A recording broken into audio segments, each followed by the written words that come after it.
Hey guys, what's going on? Welcome back. So if you watched my most recent podcast episode with my buddy Eric Hickson, we talked a lot about beer. We talked a lot about his path and his journey into brewing,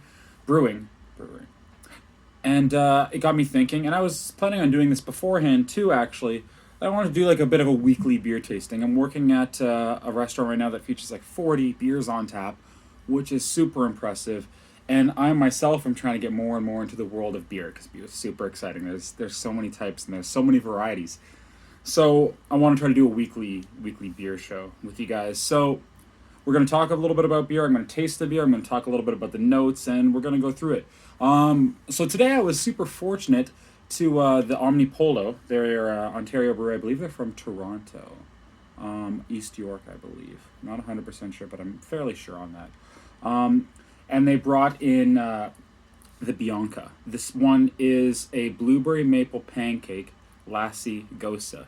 Now, if you don't know what a gosa beer is, it is a style of beer from Goslar, Germany, that is typically noted for its lemony characteristics as well as a fairly decent amount of salt content. So it's kind of interesting. I'm not normally a big fan of salty beers, but it's a world I'm trying to get into, and I'm super excited to try this because the idea of like a maple blueberry pancake beer is awesome. So we're not going to delay too much. We're going to crack it open. So this is technically an ale. And the gentleman who brought it in did say that, as with most ales, you don't want to drink it super cold. Ales you actually want kind of cool and a little bit, I would say, cooler than room temperature, but not fridge cold, and certainly not freezer cold.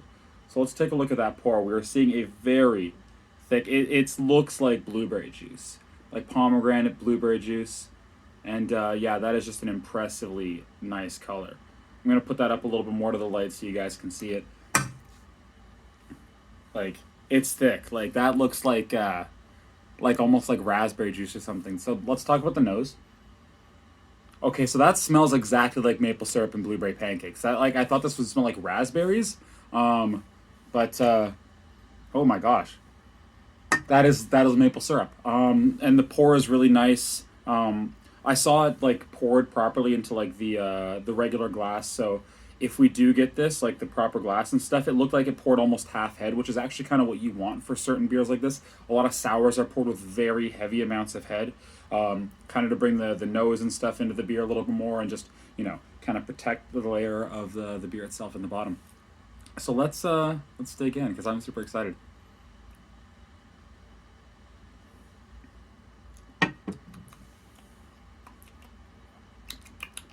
Oh wow, that is nice. So obviously with beer, the first thing you notice, and obviously there's a little bit of maltiness and stuff there, but it's a sweet maltiness, like like baked maple syrup. I'm trying to describe, like, if you ever like burned sugar almost. It's nice. It's very pleasant. That's what I noticed on the nose.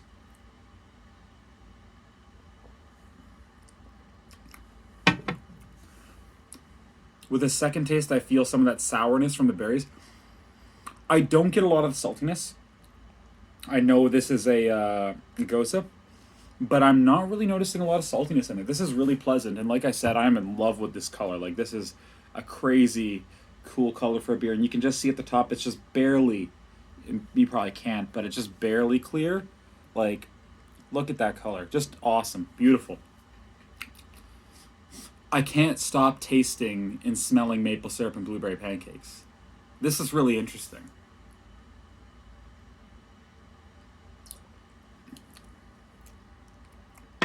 And you get a little bit of that sourness, but not sourness like you probably find in a raspberry or a pomegranate sour or something. This is more like a very mild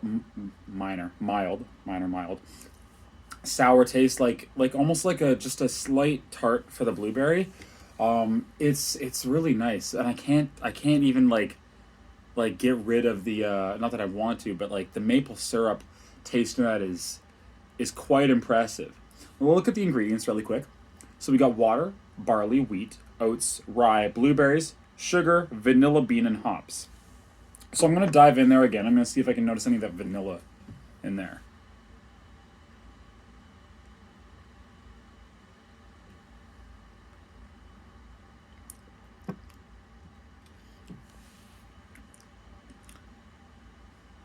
I'm not sure if I'm able to find it.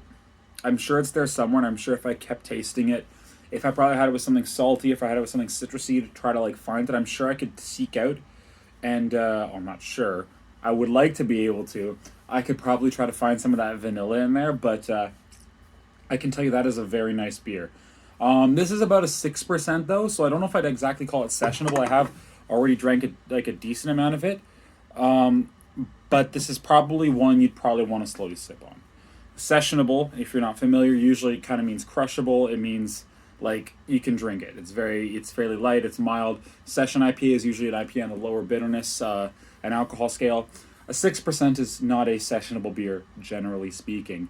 I mean, I'm sure someone could probably glug this down, but I think with a beer like this, with the flavors and the notes and stuff like that, as well as that liquor content in there, you'd probably want to kind of enjoy it slowly. But I can tell you that Bianca by Omnipollo is fantastic, and they do have a couple other flavors. I do believe I saw on the website there was a raspberry one like this, and I think they had I can't remember what the other one was. But if you check out their site, they have a lot of really cool stuff.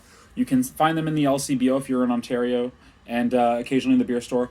One of their other beers that I really enjoyed, that apparently this is actually replacing at our place, was Mini Mimosa by them. Excuse me. Which was a sour. Tastes like OJ. Tastes like a funky, just a little funky OJ, and it was 7%, and I loved it. I recommend it to people all the time, and apparently it's one of their more like summer kind of styles. But if you have the opportunity to try Mini Mimosa by Omnipollo, I do highly recommend it. But for now, I can tell you firsthand that you should seek out Bianca by Omnipollo. This is a fantastic beer. Cheers, guys. Have a great night and stay thirsty. Be well. Oh, I can't say stay thirsty.